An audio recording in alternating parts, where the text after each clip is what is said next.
Hello, I'm Priscilla Archangel, and my leadership insight for you today is how to survive a lion attack at work. Now, hopefully we all know never to get into a cage with a lion or to stroll through an African safari in a lion's territory.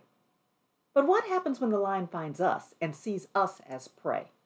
I came across a video recently on how to survive a lion attack, and I was struck by the advice that the normal reactionary fight or flight response was useless, because a human is nowhere near strong enough to fight a lion, nor able to outrun one. Lions can climb trees faster than us and literally smell our fear. The advice instead centered on new ways of looking at the problem. In short, knowing how to read a lion's behavior to determine its intent, using your body language to minimize being considered a threat, learning how to intimidate the lion, and how to protect yourself. These are the best possible alternatives for people who find themselves in the crosshairs of a wild and powerful animal. Now, lions exist metaphorically in many spaces. Some people confront lions every day at work. You may have been appointed to a senior role in an organization holding a significant level of authority. But even for you, lions are waiting to attack. The lion can show up as a president who wants to ignore corporate policies and financial controls, a toxic executive committee dynamic where the group looks for the weakest link to blame a failed initiative on, the opinionated client who contributes to a significant portion of the bottom line, or the major shareholder who isn't in touch with the realities of running the business. They are people who wield their greater power and influence over others, who imagine themselves as the king of the jungle, so to speak. And when you're not in a position to tame that person, how do you handle them? When we're under the gaze of a prowling lion in our organizations, our flight response may manifest as lack of confidence. And this inhibits our ability to perform our best work and to collaborate with others. We might be perceived as the easiest target in the room. And if nothing happens to change the situation, we may end up moving to a different area of the company or leaving it altogether.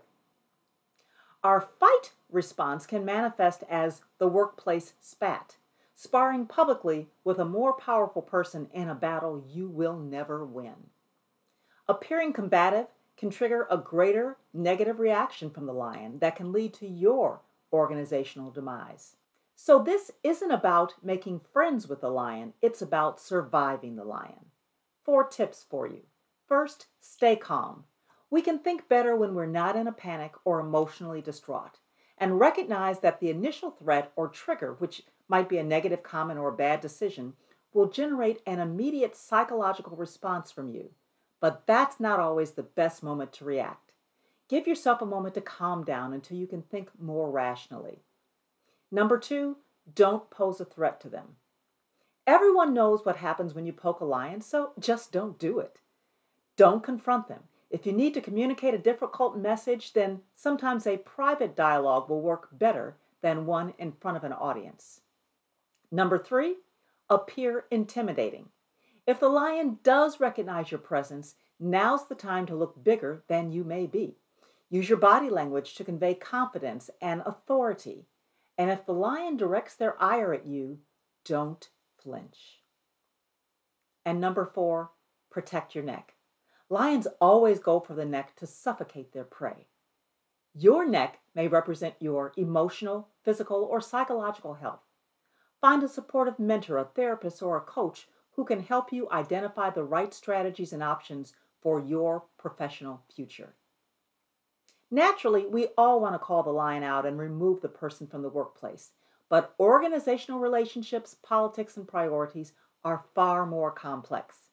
It may take time for the right leaders to recognize and address the damage the lion is creating within the company. Meanwhile, you have to survive day by day until you can begin to thrive again. Each one of us will have to survive lions at different times in our careers, and as tough as it is, it also helps us to recognize our own strength. So how are you surviving your lion? Thanks for listening.